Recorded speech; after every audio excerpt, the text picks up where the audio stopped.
Have a seat, today's tea is bitter, but still sweeter than the price the villain in this story is about to pay.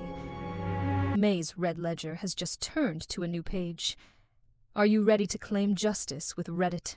Revenge Tales. What do you tell your husband when you're 8 weeks pregnant, and the baby isn't his A-curled ultrasound photo shakes in my hand? This started when he cheated. I tried to make him jealous. Now the consequence is inside me, and my heart is in my throat. Do I speak the tough truth, own my part, ask for accountability, and risk our safe, stable home lights on mortgage-paid college fund intact? Or keep up appearances for the kids and lose my self-respect? Truth or silence? Which one protects my children? I'm Anna West, 33, the woman with 2 lunchboxes lined up by the sink and a quiet ranch house 10 minutes from preschool. I work medical billing at a pediatric clinic. Screens codes families trying to keep up. I count other people's balances by day and our balances by night. My husband is Liam, 36. Our twins are 5, still small enough to believe every promise. He's the dad who shows up with surprise toys and big stories, the man who comes home late smelling like last night. I'm the one who keeps the lights on. Calls, the bank spreads payments so no one goes hungry and the college fund doesn't die. This morning the kitchen is soft and ordinary. Cut fruit, warm mugs, a calendar with a star around Family Day. In the second drawer under dish towels, an envelope presses against the wood. I feel it there without touching it. I tell myself I'm steady. I'm a mother. I'm not afraid of hard truths. The faucet hisses, the house breathes, and for a few seconds I pretend normal is still an option. Then the hum of the fridge pulls me back to the night everything shifted. After that quiet morning, the memory is sharp. Thursday late. Our kitchen light was the only one on. It was just the 2 of us kids asleep down the hall. We sat opposite each other, table between us, a glass with 2 ice cubes sweating near his phone. He came in smiling the way he does after client dinner's cologne laid over whiskey. I asked how late it ran. He said it wasn't late. A message lit his screen. He flipped the phone face down. The sound was too neat. I said I felt shut out. He said I was imagining things. I watched his jaw tighten. He said I needed to trust him. I wanted to. Then he laughed at something I hadn't said. The laugh didn't belong to this kitchen. It belonged to a night out I wasn't in. I stared at his tie, loosened a stain I couldn't name near the knot. I asked one more time, calm clear, who is she? He stood, stepped back, said there was no one, said I was tired. The ice cracked in the glass. I felt something true and heavy settle, and I knew the house would never sound the same. That phone flipping face down was still ringing in my ears.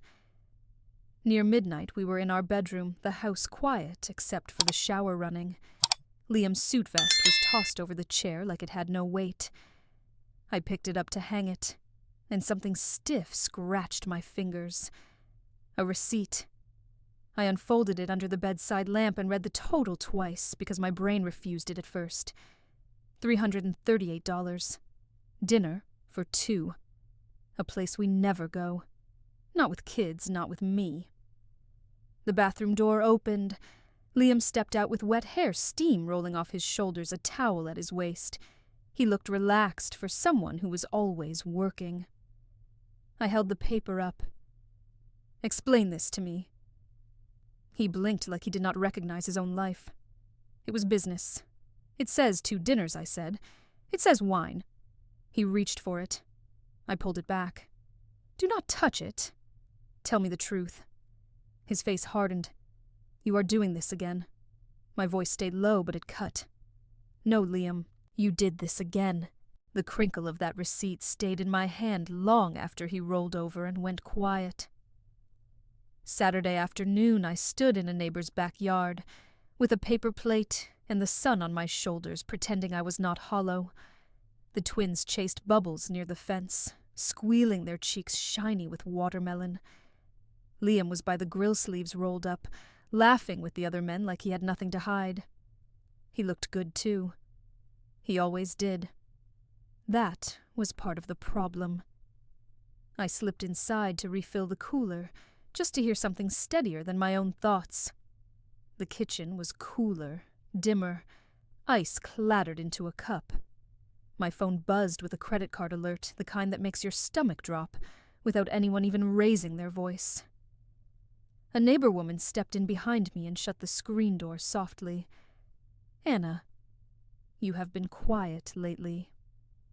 Are you okay?" I stared at the ice until it started to melt. "I am just tired," I said, because telling the truth would turn this whole day inside out. Outside, Liam's laugh rose again, bright and careless, and I realized how easy it was for him to keep the story clean. For me, it was starting to feel impossible. Liam's laugh from that backyard stayed under my skin like a sound you cannot wash off. Monday at 4:30 p.m. I stopped at a coffee shop in a strip mall, because home felt too tight. The espresso machine hissed. I was staring at the menu like it might tell me what to do with my life when a man behind me said, "Hi, I'm Ray. I'm new around here. What do people order when they want to survive?" Monday I laughed quick and surprised, and he smiled like he had earned it without pushing. We ended up at a small table by the window. 2 cups between us, cars rolling past in steady lines. Ray told me he had just moved nearby and wanted to learn how things worked here, where people shopped, which places were worth the money, how families did life in this town. He had that easy, open way Liam used to have before marriage, turned everything into weight and schedules. Ray listened like my words mattered.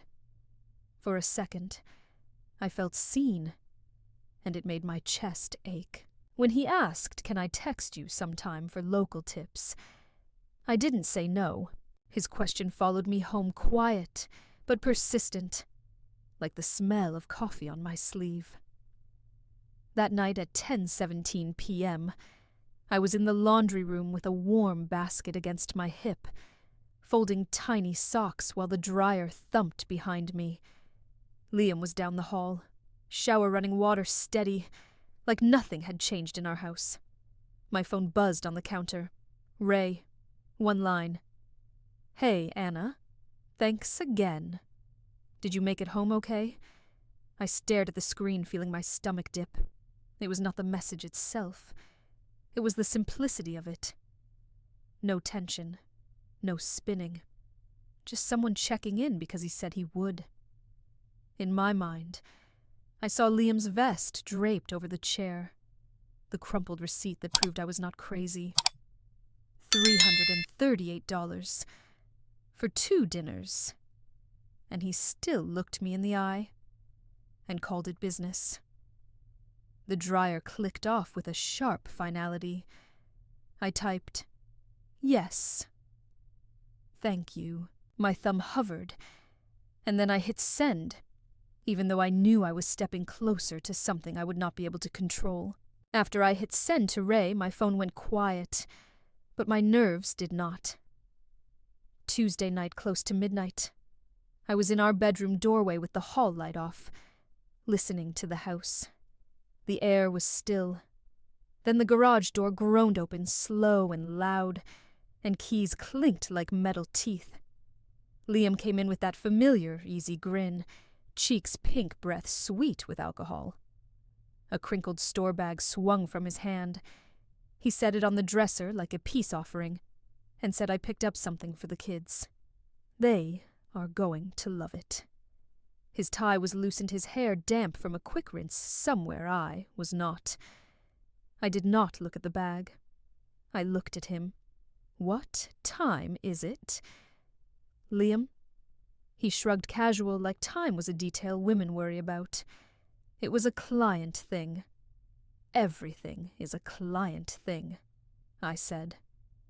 My voice stayed low because the twins were asleep down the hall. He stepped closer, tried to kiss my forehead. I turned my face away.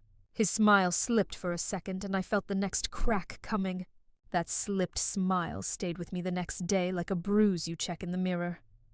Thursday at 4:45 p.m., I sat in my car outside the same strip mall coffee shop engine, off hands on the steering wheel. Ray was already inside, visible through the glass, relaxed in his chair phone, face down like he had nothing to hide. I told myself it would be 15 minutes. Just local tips. Just conversation. Inside, the place smelled like espresso and cinnamon. The spoon in my cup clicked softly when I stirred. Ray stood when I walked up, smiling like he had been waiting all day but did not want to make me feel trapped. "I found the grocery store you mentioned," he said. "You were right. That place is chaos." I laughed, and it felt dangerous how quickly the laugh came. He asked about my twins, and I answered too honestly. He said, "You carry a lot alone," and my throat tightened. No one had said that to me in years. When my phone buzzed in my purse, I did not check it. I pushed the purse deeper under my chair with my foot, and I stayed. The coffee spoon tapping in my cup kept echoing after I left Ray, like a tiny metronome counting down my self-control. That night, I was back in my kitchen, where the only music was the refrigerator hum, and the twins arguing over whose turn it was to pick the bedtime story. Liam sat at the table, scrolling his phone thumb, moving fast, face blank. I set plates down and watched him look right through me, like I was part of the furniture. One of the kids said, "Daddy, are you coming to family day?" Liam smiled, big the dad smile. Of course, I would not miss it. He reached into a bag and pulled out a small toy like a magician, and the twins lit up. My stomach tightened, not from jealousy, from the math. Every surprise has a price, and I am the one who pays it later. After dinner, Liam rinsed his plate without looking at me. "I am tired," he said. "We will talk later." He went to the shower. I stood by the sink staring at the calendar star on Friday and felt the ground under my marriage shift again. That calendar star followed me into the clinic like a shadow. Friday morning I sat alone in a small exam room at the pediatric clinic's sister office paper, crinkling under me every time I breathed. The air smelled like disinfectant and something sweet that tried too hard to make women calm. The nurse smiled, practiced, and kind, and asked routine questions. I answered in a voice that sounded normal, which felt like its own lie. When she dimmed the lights, the room went quieter, like the world was leaning in. The ultrasound screen flickered to life. The machine made soft mechanical clicks. I stared at the gray shapes, trying to stay detached, trying to be a woman who could handle facts. The nurse pointed matter of fact. "You are about 8 weeks." My heart dropped so hard I felt it in my hands. She said a few more words, but I only caught pieces. Viable. Measuring on track. I nodded like I understood any of it. In the hallway, I held the printout so tight it bent. I pulled my phone out, thumb hovering over Ray's name, and for the first time, I wondered if I had already waited too long. The printout was still warm from my grip when I got to my car. Friday, I sat in the clinic parking lot, with the engine offhand stiff on the steering wheel. The air vent blew weak and cold. My phone felt heavier than it should. I tapped Ray's name anyway. He answered fast, like he had been waiting. "Anna, are you okay?" "I am not," I said. My voice sounded too calm for what I was saying. I went to the appointment. "I am 8 weeks." There was a pause, and then a rush of words. "We can handle this. You can come stay with me. We will figure it out." I stared at the cracked corner of my windshield. Ray, I need specifics. Where do I sleep? What happens with my kids?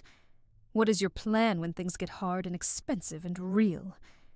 He exhaled like I had asked for something unfair. I have room. I will help. I am a good guy, Anna. That is not a plan, I said, and my hands went cold. A text popped up from Liam. Can you grab milk on the way home? I looked at it, then back at Ray's name, and realized how fast my life was splitting in two. After that call, I drove home with the radio off like noise could make me crack. Friday night, the twins were finally asleep, and the house settled into that thin quiet where you can hear the dishwasher ticking and the HVAC kicking on. Liam was in the bathroom with the shower running.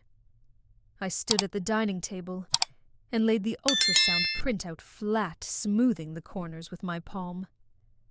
I did not write a speech. I did not rehearse lines. I just stared at the date and the measurements and tried to picture saying it out loud without shaking. My phone buzzed again. Not Ray this time. A neighbor replying to my earlier message about watching the kids for an hour this weekend. Yes, I can, I whispered. Thank you, even though no one could hear me. I slid the printout into an envelope and tucked it into the side drawer where we keep batteries and scissors, right beside the bills. Then I heard the water stop. Liam's footsteps crossed the hallway. I stayed seated, fingertips pressed to the wood, because I knew the next conversation would change everything. His footsteps from the hallway came closer, and my fingers stayed on the table like I could anchor myself there. It was 1:20 a.m. in our dining room, the house dark, the ceiling fan ticking soft. Liam walked in fresh from the shower. Hair damp towel slung low, smelling like soap trying to cover what came before. He glanced at my face and knew. What is it? Now. Anna. I reached into his pants pocket and pulled out his credit card, then set it on the table between us. I am not doing this anymore. The late nights, the drinking, the lies that come home with you. He scoffed and stepped around the chair like he could just slide past me into bed. I stood up and blocked the doorway, not touching him, just holding my ground. You promised me it was over, I said. You begged me to stay. You said you would change. His eyes went flat. I told you I was done with her. Then stop making me feel crazy, I said. My voice stayed low, but it shook. He reached for the card. I snatched it back fast. Not until you talk to me like I matter.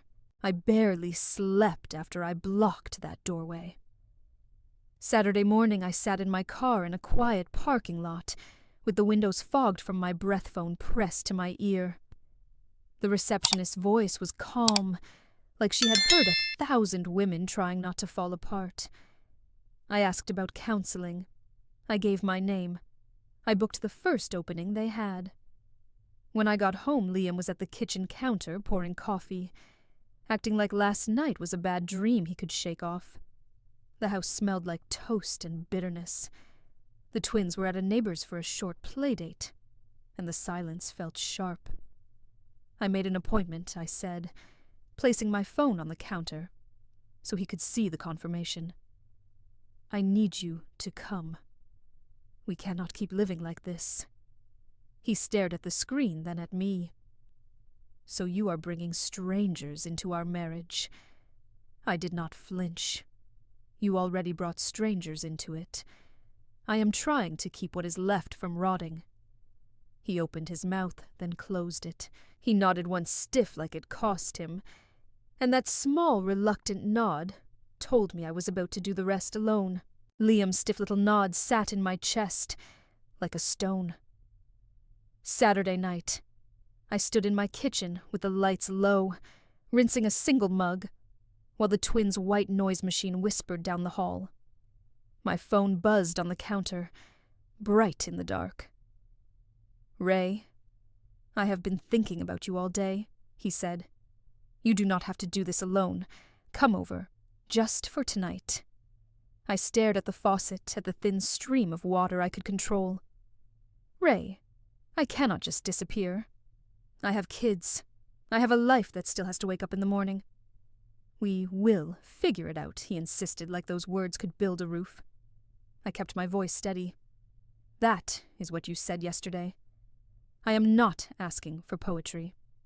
I am asking for reality. He went quiet, then tried softer. I care about you, Anna. I am offering you a clean start. A clean start is not clean if it is built on chaos, I said. His tone cooled. So you are choosing him. I did not answer. I turned my phone face down, and the screen kept lighting up anyway. That restless buzzing did not stop, even with the phone turned over. Sunday at 8:40 p.m. I moved through my house like I was trying not to wake a sleeping animal. The twins were in bed blankets tucked under their chins, and I stood in the doorway a second longer than usual, listening to their breathing. Then I closed the door and walked to the dining table. I did not make a grand plan. I just cleared the clutter, pushed the mail into a neat stack, and set 2 glasses of water down. One in front of his chair, one in front of mine. My hands shook, so I gripped the edge of the table until it passed. From the drawer beside the batteries and scissors, I took out the envelope and held it against my palm like it might burn through. I texted the neighbor a quick thank you for agreeing to keep an ear out if I needed her. Then I texted Liam simple and plain. When you get home, we need to talk. Not later.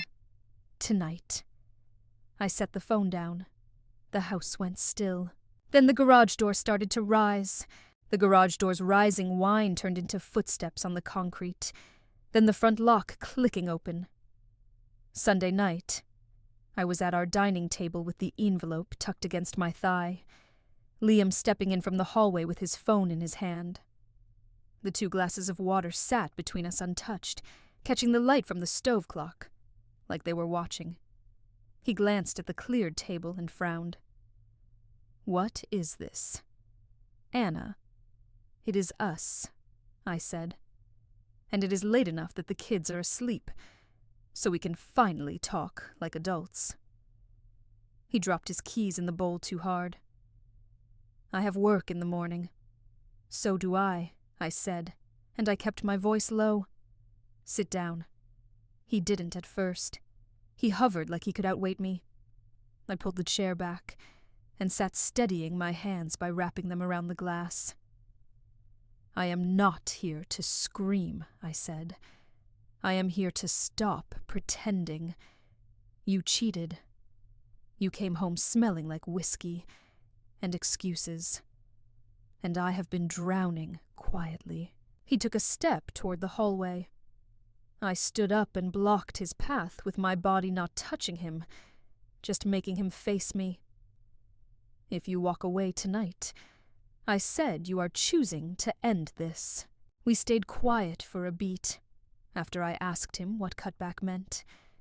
Then Liam pushed his chair in like he was done, like the conversation could end because he was tired. I followed him into the kitchen, because the twins were asleep, and I could not let him drift away again. The overhead light above the island was still on, bright and unforgiving. The fridge hummed. The sink smelled faintly like dish soap. I held the receipt and the unopened bills in one hand, not waving them, just keeping them visible. This is not about one dinner, I said. This is about you walking in here and expecting me to absorb everything. He looked at the total and shook his head once slow. It was business. It was $338, I said. And you did not even think to warn me. You just expected me to fix it. His mouth opened, then closed. He stared at the countertop, like the numbers might change if he waited. I set the receipt down flat. Liam, I asked you for truth, and I am about to give you mine. Liam's shoulders tightened when I said that. We were still in the kitchen, standing on opposite sides of the island, like it was a line neither of us wanted to cross. The clock on the microwave blinked past midnight.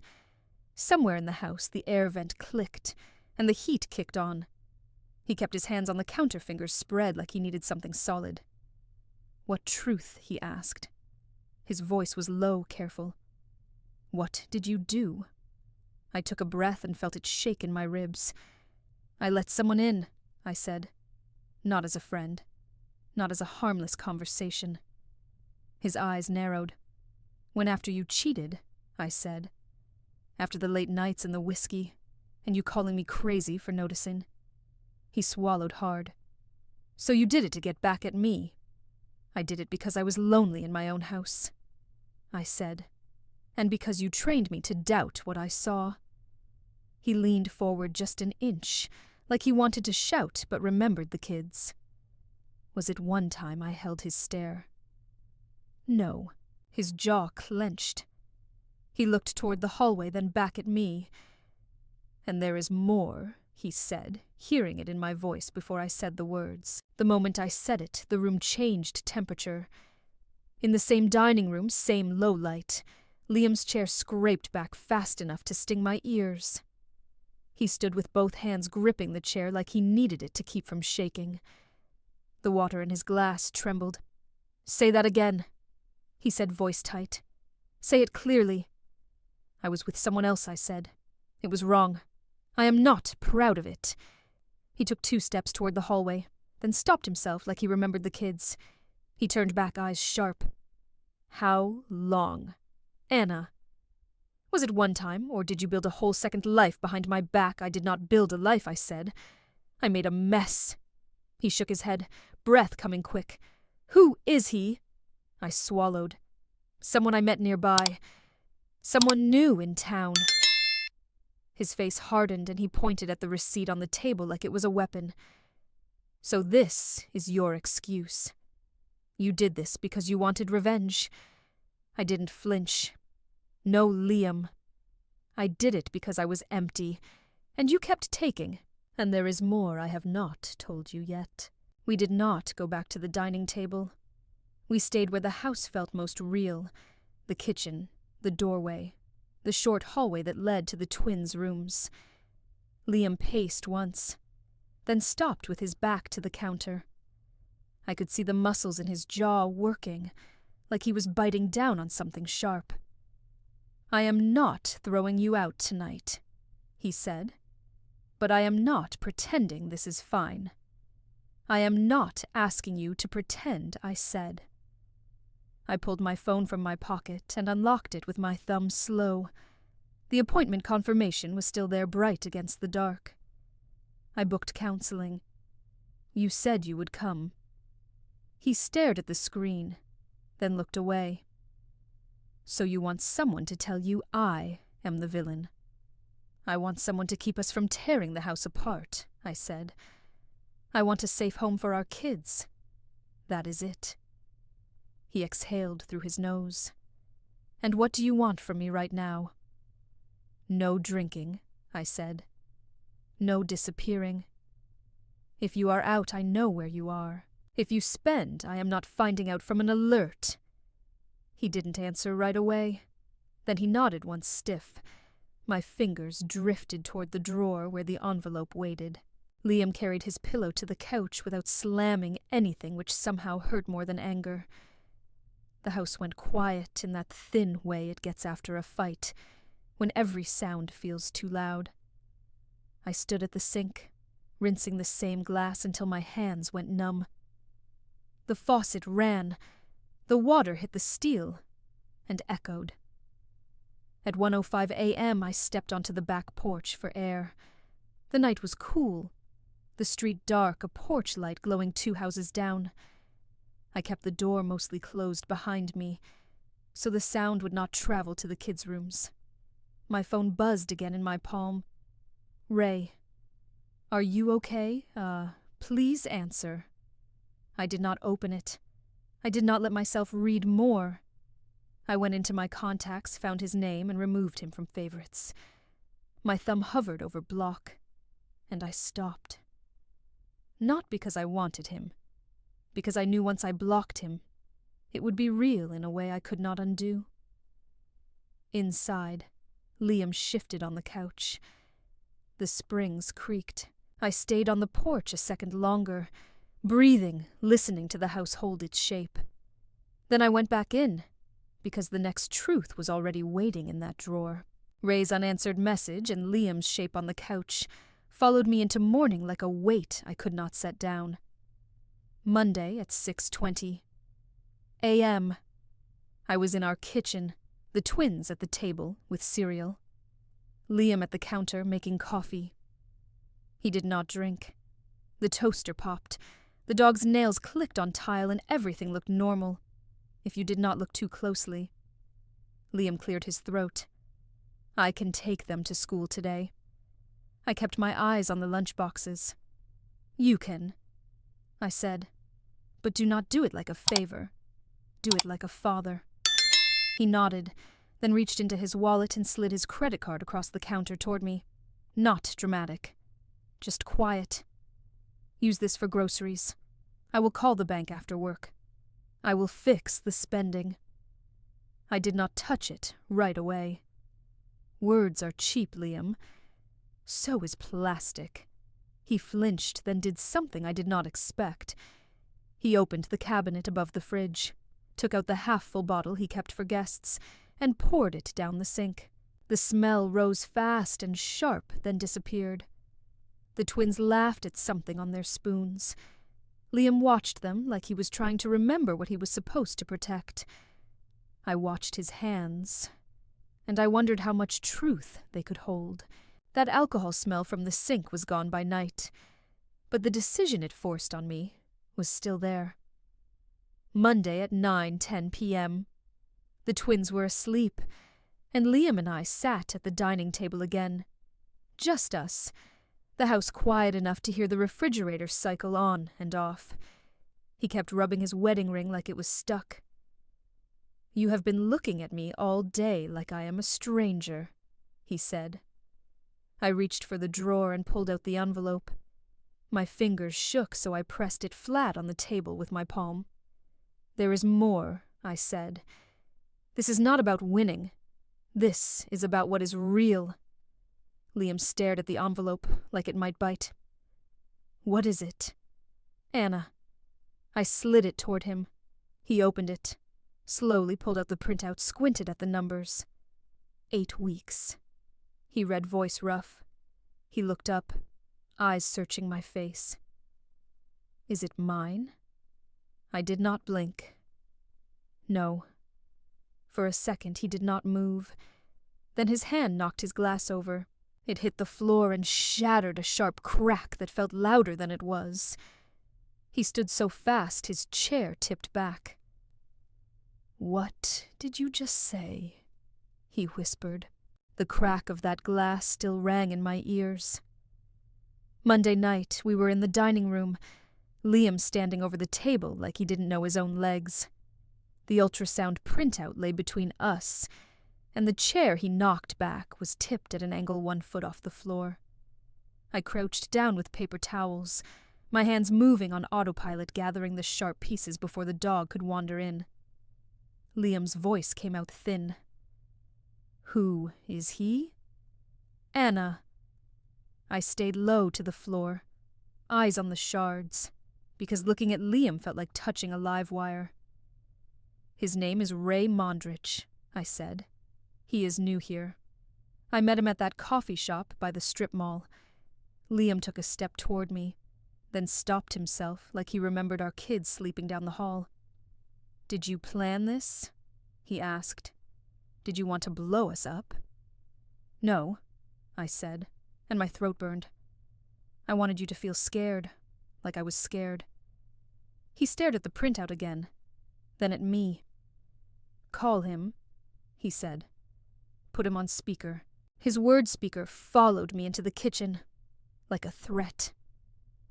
Tuesday, before the kids woke up, Liam and I stood barefoot on cold tile, whispering over the counter. The coffee maker clicked as it heated too loud in the quiet. My phone was between us. Ray's last messages still sitting there like a stain. "I am not calling him," I said. "Not from this house." Liam's jaw tightened. "So you get to choose what I know, and when I know it." "I am choosing what keeps this from getting uglier," I said. He offered me a place to stay, but he had no plan, no real answers. I am not handing my life to another man who says he will figure it out. He stared at the phone, then slid it toward me with one finger. "Then end it," he said. "Right now." My thumb hovered and my whole body felt cold. I opened Ray's contact and hit block. One tap. Done. Liam watched like he didn't trust it to be real. Then he said quieter, "If we are going to try, there will be rules." He looked at me hard. "No drinking, no late nights. And you do not hide anything else. No drinking, no late nights, no more hiding." Liam's rules sat on my shoulders all week heavy as a wet coat. By Friday morning we were in the preschool parking lot, sitting in our car with the engine ticking as it cooled. Liam was in the driver's seat, hands tight on the wheel. I was in the passenger seat, smoothing my shirt like that could smooth my life. Through the windshield, I could see parents carrying poster boards and coffee cups, kids tugging on sleeves, a little banner flapping near the door.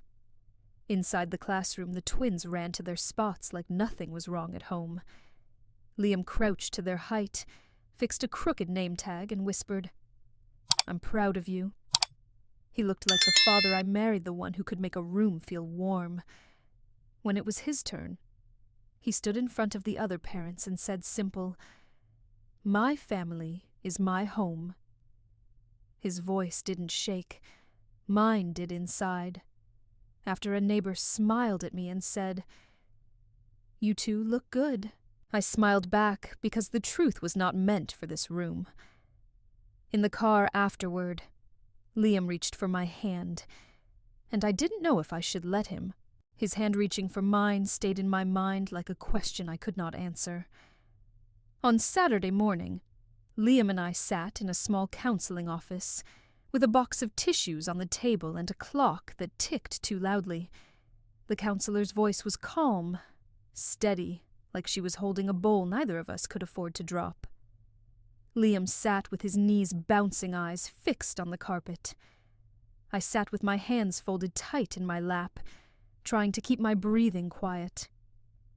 She asked what brought us in. Liam started with work pressure, late nights, the way he used to think buying gifts made up for being absent. Then he stopped, swallowed, and said I betrayed her first. The words sounded scraped out of him. When it was my turn, I did not try to sound noble. I said I felt alone. I said I got tired of begging for truth. I said I made choices that changed everything. I did not say Ray's name again. I did not need to. Near the end, the counselor slid a short agreement across the table, not romantic, just practical. Liam picked up the pen, hesitated, then signed.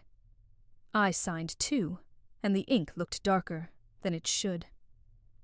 As we walked out, Liam cleared his throat and said, "We start tonight," and I realized starting was the scariest part. The ink from our signatures still felt fresh in my head. Sunday night at 9:30 p.m., Liam and I sat at the same dining table, the house quiet, except for the dishwasher's slow click and the twins' soft breathing down the hall. No speeches, no promises dressed up as love. Liam set his phone on the table screen down like he was finally done hiding behind it. I opened my laptop and paid the bill that had been nagging me for weeks. The number went through, and I exhaled like I had been holding my breath for months. He slid his card toward me again, but this time he said, "We set a limit. If I break it, you will know. If I drink, I sleep somewhere else. No arguments." I nodded. "And if either of us lies again, we stop pretending, and we co-parent with respect. The kids do not pay for our mess." He swallowed hard and whispered, I understand. I didn't forgive him in that moment. I didn't forgive myself either. But I turned on the porch light before bed like a small sign to my own life. One day at a time. All right. Let May be painfully clear. This wasn't a misunderstanding. This was a pattern. And it showed up fast. A stranger asked you something stupid at a bar, you said no, and Mark turned you from wife to suspect. That's red flag number 1 suspicion. Without proof. Then he started the classic toxic combo, moving the goalpost, demanding the truth after you already gave it, and treating your calm as evidence. That's not concern.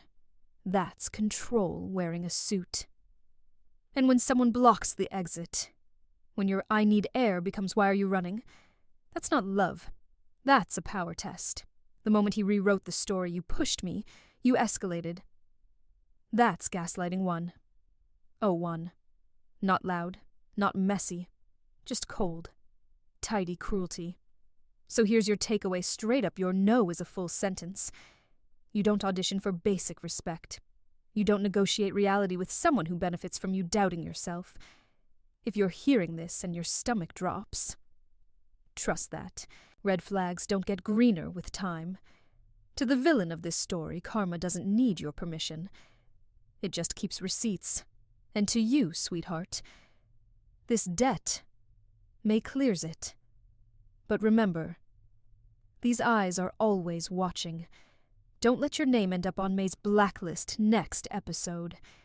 Hit subscribe, because around here, justice doesn't show up late.